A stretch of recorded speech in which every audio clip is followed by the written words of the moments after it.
9월 9일인 오늘은 북한의 정권 수립일인데요. 노동당 창당 기념일인 다음 달 10일까지 이 한 달이 예측 불허의 한반도 상황을 좌우할 것으로 관측되고 있습니다. 송영선 전 새누리당 의원, 홍현익 세종연구소 안보전략실장 두 분 모셨습니다. 어서 오십시오. 안녕하십니까. 오늘이 북한 정권, 그러니까 북한 일종의 건국 67주년이 되는 날인데 중국이 축전을 보냈다면서요. 축전을 보냈는데 이게 매우 의례적인 일이긴 한데 여러 의미가 있을 것 같아요. 어떻게 보십니까, 송 의원님? 이례적인 게 아니고 의례적인. 의례적이죠. 작년에도 똑같이 보냈는데 이제 북한의 신경을 끌은 게 건전하고 안정적인 발전. 작년에도 평화와 안정을 위해서 같이 노력하자 이렇게 얘기했는데 느닷없이 건전이라는 용어를 쓰니까 예. 북쪽이 볼 때는 아 그럼 우리가 하는 짓은 다 불건전하구나. 이것 때문에 이제 굉장히 신경을 곤두세우고 그것도 노동신문의 1면도 아니고 2면으로 넘겼다는 사실이 제가 볼 때 러시아하고 그 쿠바 거는 1면에다가 축하를 하고 며칠 전에 그 7일 날인가 또 쿠바에서 평의위원장 왔을 때에 아주 김정은이가 예외적으로 그걸 완전히 조선중앙통신에 실제로 대담하는 것까지 내놓고 이렇게 쇼업을 했는데 예. 그런데 비해서는 이면이라는 건 정말 뒤로 밀렸다. 밀리는 게 아니라 중국을 이렇게 약을 올리는 거죠. 이런 식으로 손가락질을 하면서 턱 밑에다 손가락질 넣는 것처럼 처신하는 거죠. 홍 실장님 어떻게 보십니까? 저도 뭐 비슷한 생각이죠. 사실 북한에게 북한은 뭐 전략적인 가치만 있지 경제적으로도 무역도 얼마 안 되고 한중 교역이 북중 교역의 30배가 넘습니다. 네. 그렇지만 이제 북중 교역은 또 중국이 대부분 많이 시혜적으로 많이 주는 거고 그러니까 중국한테 북한은 별거 아니지만 북한한테 중국은 대단한 거거든요. 우리한테 미국보다 더 중요하죠. 네. 우리한테 미국보다도 훨씬 더 중요한 나라인데 러시아에서 온 축전과 쿠바에서 온 축전은 일면 탑으로 내고 시진핑이 보낸 축전을 이면에다 넣었다는 거는 이거는 뭐 그냥 그 아주 고의적인 불만 표시라고 이제 봐야 되는 거죠. 그리고 이제 내용 면에서도 이 장기적이고 건전하고 안정적인 발전을 추동한다는 게 이게 작년에 없던 구절이거든요. 근데 여기에 이제 들어갔다는 거는 건전한 관계라는 게 뭐겠습니까? 상당히 상대에게 좀 앞으로는 좀 건전하게 지내자. 그 얘기는 지금까지 잘못했다는 거 아닙니까? 그러니까 10월 10일 날 당창건 뭐 행사 때 뭐 미사일 쏘거나 하지 마라. 이런 메시지가 함축돼 있다. 그러니까 굉장히 기분도 나쁘고 또 최근에 열병식 행사 그 계기로 해서 북중 간의 껄끄러운 관계가 다시 노정된 데다가 앞으로도 중국이 별로 북한을 대우해 줄 것 같지 않으니까 이래가지고 우리는 예전처럼 이렇게 친한 관계로 가기 어렵다. 이런 불만을 표시하는 거고 주민들에게도 이게 그냥 우호적이고 사실 주민들에게는 혈맹이라고 한참 얘기해 왔었는데 물론 뭐 주체사상에 따르면 중국이라고 하는 대국에 너무 의존하면 안 된다. 이런 생각은 주민들한테 얘기하지만 가장 가까운 우방은 중국이라고 했는데 중국으로부터 건전한 관계 이런 말이 나오니까 이거는 앞에 내세울 수가 없는 거죠. 그렇다 그러면 송 의원님, 사실 10월 도발설 지금 남한에서는 하지 않을 것이다라는 좀 관측이 좀 우세하긴 한데 그렇다 그러면 이런 행간을 보면은 10월 도발 가능하다고 봐야 됩니까? 어떻게 봐야 됩니까? 저는 미사일 발사를 안 할 것이다. 위성을 쏠 것이다. 위성을 쏠 것이다. 그럼 명분 아닙니까? 그렇게 밝힌 아니요. 사실은 우리가 굉장히 북한에 대해서 정확하게 지금 지적을 못하고 있는 게 광명성 이때까지 1호, 2호, 3호가 다 사실은 위성입니다. 뒤에 발사체는 은하 혹은 대포동이라 하지만 앞에 붙었는 건 위성이거든요. 위성하고 대륙간 탄도미사일은 완전히 다릅니다. 탄도미사일은 1시간에 8,000km를 가는데 사실은 위성은 탄도미사일보다 기술을 더 형편없는 기술을 요하는 게 아니고 탄도미사일은 1시간에 29,000 내지 3만 킬로를 로켓가 그만큼 추진하는 능력이 있어야 위성을 발사했어요. 왜냐하면 가다가 떨어지는 게 아니라 그 오르비트 소위 말하는 궤도에 들어가야 되니까. 그러니까 북한으로서는 위성을 성공하는 경우에는 사실은 미사일은 큰 문제가 안 되는 거예요.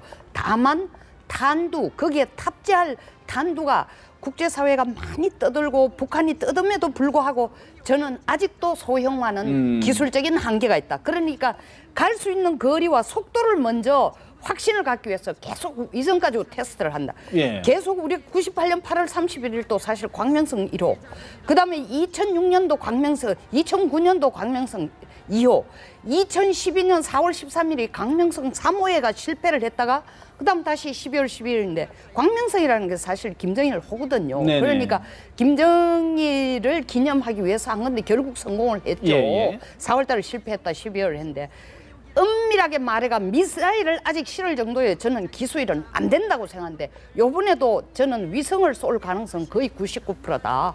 그러면서 네. 국제사회는 위성을 쏘니까 실질적으로 제재를 전번에도 UN 제재가 아니고 UN 성명밖에 못했잖아요. 성명밖에 못했잖아요. 왜냐하면 엄밀하게 말해서 탄도미사일 기술에 준하는 것은 제재를 가하지만 위성은 평화적인 이용이다 하면서 위성을 쏘는 이유는 양다리 작전을 하기 위해서요. 그러니까 국내용으로는 이게 미사일로 하고 쏠 것이다. 예, 그리고 중국이나 이런 데 대해서는 우리 편 들어달라. 중국도 2012년 4월 달에는 사실은 성명 낼 때 경고만 하고 치웠습니다. 그리고 러시아도 아니 이게 평화적인 이용인데 중국도 세계 세 번째로 위성 정거장까지 만들면서 네. 왜 우리는 우주 정거장 만들면서 왜 우리는 안 되느냐? 한국도 위성 쏜다. 근데 그럼에도 불구하고 이렇게 되면 상당히 제가 제재가 되지 않을까요? 네. 아니 제가 좀 더 명확하게 네. 말씀드려야 되겠는데 북한이 1998년에는 그냥 미사일을 쐈습니다. 근데 나머지는 전부 인공위성을 쏜다 그러고 쐈죠. 왜 그러냐? 국제 정치에서 힘과 이익만 있는 게 아니라 명분이라는 게 중요하기 때문에 그런데요. 우주의 평화적 이용은 누구나 할 수 있습니다. 그래서 우주의 평화적 이용 차원에서 인공위성을 쏜다라 그래서 이제 쏘는데 네. 요는 인공위성을 쏘기 위해서도 장거리 미사일과 똑같이 1단 분리하고 2단 분리하고 3단의 위성 체력. 궤도에 네. 이 대기권 밖 궤도에 우주 궤도에 위성을 쏘아서 올리고 자긴 떨어지느냐 아니면 계속 날아가 가지고 다시 대기권으로 들어와서 들어오느냐. 리엔트리얼 대기권 들어와서 목표 지점으로 가느냐 그 차이인데요. 그럼 이제 탄도미사일이 요는 되는 거죠. 본체는 계속 가다가 떨어지는 거거든. 그런데 놀라운 것은 미국의 노라드라고 있어요. 북부 우주 항공성 사령부. 거기가 24시간 우주를 보고 있거든. 근데 번번이 북한이 쏠 때마다 노라드에서 얘기하는 게 뭔가 쏘긴 쐈다라고 얘기까지 했습니다. 그러니까 중요한 거는 미국도 위성을 쏘는 척하는 거는 알고 있어요. 그래서 유엔 안보리에서 어떻게 얘기를 했냐? 처음에는 탄도미사일 발사에 대해서 제재한다 그랬어요. 예. 그러나 그 다음부터는 탄도미사일 기술을 활용한 어떠한 발사도 탄도미사일 기술을 이용한 발사를 규탄하고 하지 말 것을 요청한다. 이렇게 돼 있거든요. 그러니까 지금 서로 위성을 쏜다 그래도 유엔 안보리 결의안에 또다시 위배됩니다. 명확하게 위배돼요. 그러니까 만약 북한이 아무리 위성을 가장하든 뭐하든 쏘면 대기권 밖으로 쏘면 안보리가 소집돼서 중국도 찬성하면서 뭐 제재안이든 규탄안이든 또다시 나올 것이 분명해요.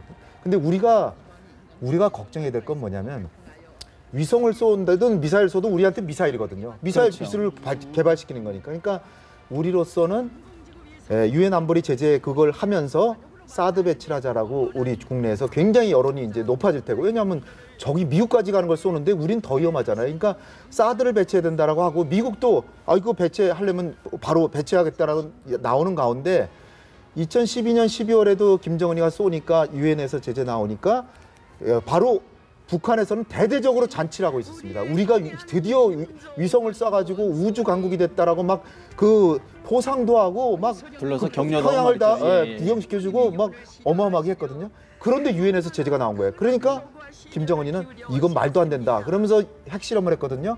그럼 우리가 핵실험까지 가게 되면 사드가 들어옵니다. 그렇게 되면 사드 들어오면 자연히 한중 관계는 경색이 되고 그다음에 북중 관계는 회복될 수 있다. 요거를 김정은이가 계산할 수가 있어요. 그러니까 제가 볼 때는 지금 이산가족 상봉 합의가 됐지만 실현될 거는 저는 아직 50%도 안 봅니다. 예, 저도 인공위성을 가정한 미사일 쏠 것 같기 때문에 상당히 우리가 신중할 필요가 있다 이렇게 봅니다. 네. 뭐 더 정확하게 말씀하신다는데요. 사실 똑같은 얘기예요. 네네. 근데 어쨌든 똑같은 얘기예요. 위성을 쏘는 게 왜냐하면 아니라 아니요.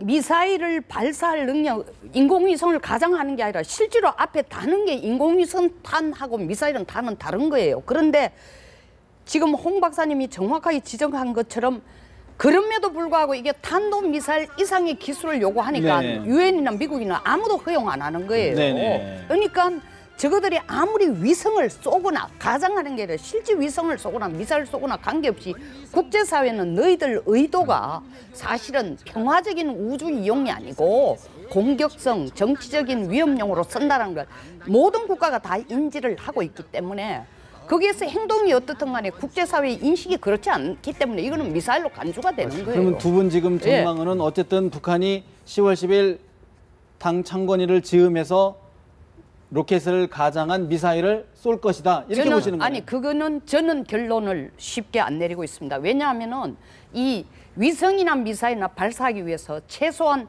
3주 정도의 준비가 필요합니다. 네네. 그래서 일단 오늘 9월 9일이니까 다음 주말을 넘겨서 구체적으로 실질적으로 움직임이 좀 더 부산해지면은 이거는 거의 100%고 그럼에도 별로 움직이지 않으면 10월 10일은 넘기고 일단은 이산가족 형식은 반드시 취하고, 신용을 하고 그 뒤에 할 우리가 이산가족 상봉의 정신이 코가 빠져가 정신이 없는 사이에 사실은 그런 걸 엄밀히 또 준비가 그 후에 할 개연성 그러니까 그 카드를 포기하고 안 한다라는 얘기는 안 하고 들고 있지만 한편으로는 시간을 또 조절하는 머리 게임을 할지도 모른다. 북한의 행동으로 볼 때는 이제 그런 걸 관찰해 보면 네. 우리가 다음 주말이나 다다음 주 초면은 대충 알 수 있을 네. 것 같고요. 예.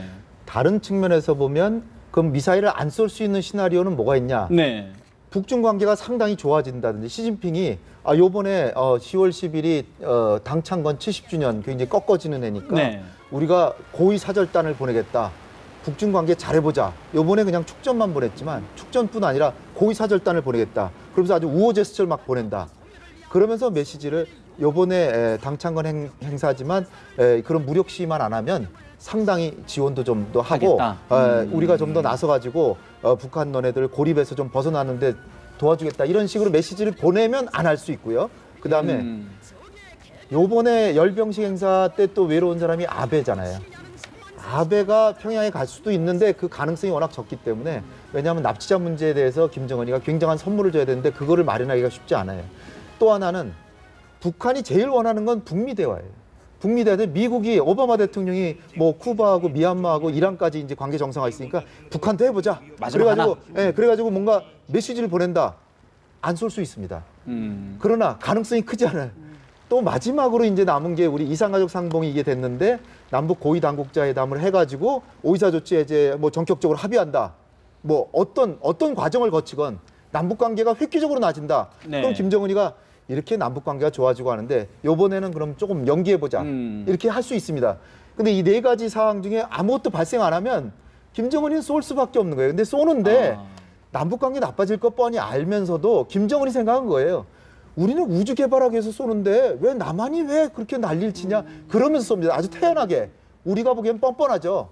그러나 김정은이 생각은 달라요. 김정은이 생각은 우주 개발은 뭐 미국이나 러시아 같은 경우는 수천 개의 위성을 쏴댔는데 우리 지금 몇 개? 수천 개? 네. 수천 개 쐈어요. 네네네. 수천 번을 쐈는데 뭐 떨어지면 또 쏘고 또 쏘고 계속 쏘니까. 그런데 우리는 왜 서너 번밖에 지금 쏘는데 왜 그거 가지고 난리냐? 10이냐? 이런 생각을 하면서 뻔뻔하게 자기는 정당하다 그러면서 쏩니다. 그러니까 우리는 그걸 쏘면 안보리 제재 들어가고 이산가족 상봉 사실 어려워질 것 같아요. 그러니까 지금 너무 그렇게 이산가족 상봉 되니까 남북관계 좋아진다 이렇게 생각할 필요 없다는 거예요. 제가 볼 때는 지금 미사일 쏠 거냐, 김정은이 미사일 쏠 거냐 10월 10일 즈음해서 쏠 거냐 안 쏠 거냐 점쟁이 얘기와 같은 얘기인 이유가 아무리 국제관계에 남북관계에 예의주시하고 있는라도 김정은은 북한에서 신과 같은 존재이고 지 마음이 헌법 위에 올라섰으니까 네. 결심하기 나름인데 나름대로 이제 대내용으로 쓰는 게 제일 지금은 현재 큰 거예요. 왜냐하면 뭐 전번에도 사실은 별로 앞에 X자가 붙은 망신까지 당할 정도로 국내적으로도 그래 됐으니까 우리끼리라는 식으로 자조적으로 할 수 있다는 걸 먼저 쇼할 수 있고, 그다음에 이제 박사님이 얘기한 것처럼 대중용, 대미용, 대한국용이 다 있지만 대중용은 도리어 이렇게 저는 생각이 됩니다. 그래, 이거 이면에 축전을 실을 정도의 이 깡배짱이라면은 밀어붙인 데까지 중국을 한 밀어붙여보자. 왜냐하면 북한에 이 소요가 일어나거나 불편해지는 것에 대해서 한국 이상으로 중국이 너무 불편하거든요. 지금 더더구나 위안화를 한 문제, 이런 문제까지 중국 경제가 하루아침에 무너지느냐 만약 할 정도로 위기 상황인데, 그거 결국 다 물건 팔아먹는 무역에 의해 이루어지는 네. 거, 시장에 의해 이루어지는데, 북한이 이러면 중국 시장 정말 영향을 받으니까, 그러니까 북한으로서는 완전히 깡패 사고방식이죠. 갈 때까지 가보자. 갈 때까지 가보자 식으로 중국에 밀어붙일 수도 있고, 미국 아까 우리 홍 박사님이 얘기한 것처럼 나올래 안 나올래? 우리가 중국도 우리한테 이런 식으로 하는데 미국 너 나올래 안 나올래? 한 맞짱 떠보자 이거고, 한국? 그래, 무슨 이산가족, 사실 우리가 이산가족 200명 해가지고 6만 명 언제 다 합니까? 저는 약간 딴 얘기지만 차제 요번에 이산가족 6만 명 정도를 다 해주고 북한에게 정말 원하는 게 현금이 아닌 다른 방법으로 얘기를 좀 듣는 장을 차라리 깔아주기라도 했으면 좋겠다 싶은 생각이 드는데, 얘들은 끝까지 그걸 체제와 정치 이슈로 쓰려고 하거든요.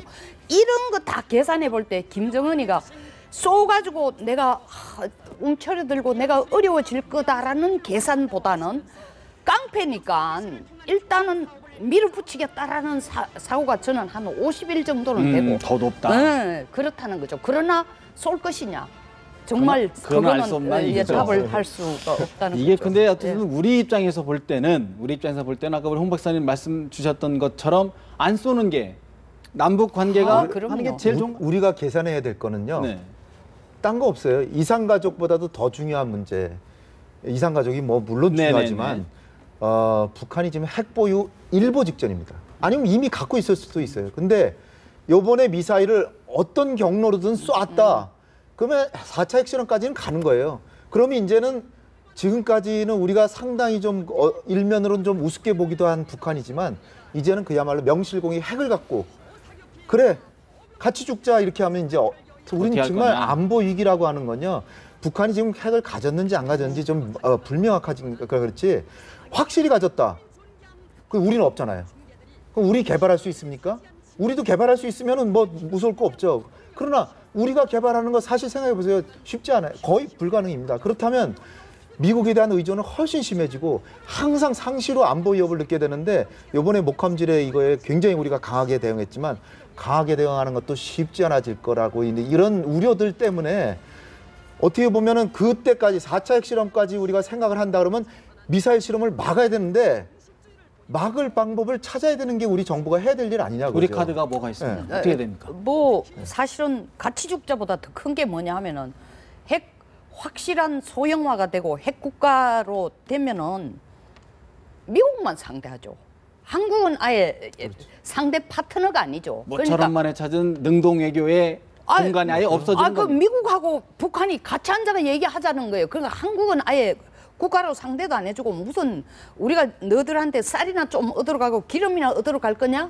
세계에서 제일 강국하고 둘이 우리는 협상하겠다 이런 식으로 나오면 네. 통일이고 안보고 이런 문제가 아주 진짜 이 상당히 차질이 생길 뿐만 아니라 국내적으로 문제가 생기기 때문에 우리가 지금 할 수 있는 방안은 뭐냐? 네. 저는 제일 큰 문제가 지금 이번에 북중이 아니라 한중 외교를 하면서 약간은 좀 신경이 쓰이는 게, 한미 외교도 문제가 있지만 북한을 깡패입니다. 깡패지만 너무 이 코너에 몰린 구석으로 몰았다. 쥐 같은 게 되면은 이게 깡패니까 뭔 짓을 할지 몰라요. 그래서 화를 너무 또 꽂는 것까지는 조심하자는 뜻이 아니라 너무 북한을 소외시키는 것보다 좀 더 우리가 양보하면서 한편으로는 대화장에 반드시 참여하도록 하는 장을 끌고 갈 필요가 있다는 거죠. 이 버스가 아니라 뭐가 더러워서 피하지 뭐 한다는 식으로. 네. 네네. 미국의 입장을 하나 좀 저도 말씀드려야 되는데, 네.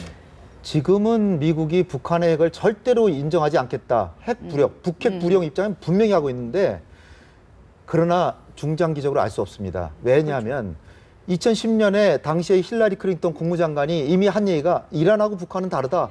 북한은 이미 핵 가져버린 거 아니냐. 벌써 5년 전에 얘기를 했어요. 2013년 2월 달에 북한이 핵실험했을 때 오바마 대통령이 첫 마디가 뭐냐면 그래서 이게 북한 핵이 중동으로 확산되는 거 아니냐.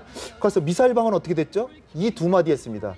북한에 핵실험을 했어? 안 되지. 막아야지가 아니라 중동에 확산하면 어떡하지? 미사일 방어해야지. 이 얘기를 했습니다. 그 얘기는 뭐냐? 아, 북한은 이미 가져버렸구나. 그렇다면 북한이 핵을 가졌을 때 미국이 할 수 있는 게 뭐냐? 북한하고 타협을 할 수 있어요. 뭘 타협하냐? 지금 한다는 얘기가 아니라 앞으로 3년, 5년 뒤에 북미 간의 회담이 열려서 어차피 너네 핵을 가졌는데 우리가 중요시하는 건 알카에다나 이란이나 이런 데 핵을 네. 전달해 주는 거다. 따라서 그거는 절대로 안 하겠다고 약속하면 이제까지 핵을 가지고 있는 건 어떡하겠냐. 그냥 내가 그거 가지고 문제 삼지는 않을 테니까. 인정해 줄게. 네. 그렇게 했을 때 우리 대한민국은 어떻게 어떻게 될 됩니까? 거냐? 우리는 핵도 없고 북한하고 미국하고는 타협했고 그럼 북한은 핵이 있고 우리는 계속 주눅들어 사는 거예요. 그러니까 우리가 미국만 너무 있다가는 큰일 납니다. 따라서 우리가 핵 문제를 가볍게 보지 말고 좀 더 적극적이고 능동적으로 해서 이번에 일단 미사일부터 쏘지 못하게 하고 북핵 문제 해결에 빨리 나서야 됩니다. 네, 알겠습니다. 앞으로의 한 달간 우리 북한 대북 통일 외교의 위기이자 기회로 듣겠습니다. 오늘 말씀 드리겠습니다. 고맙습니다. 감사합니다.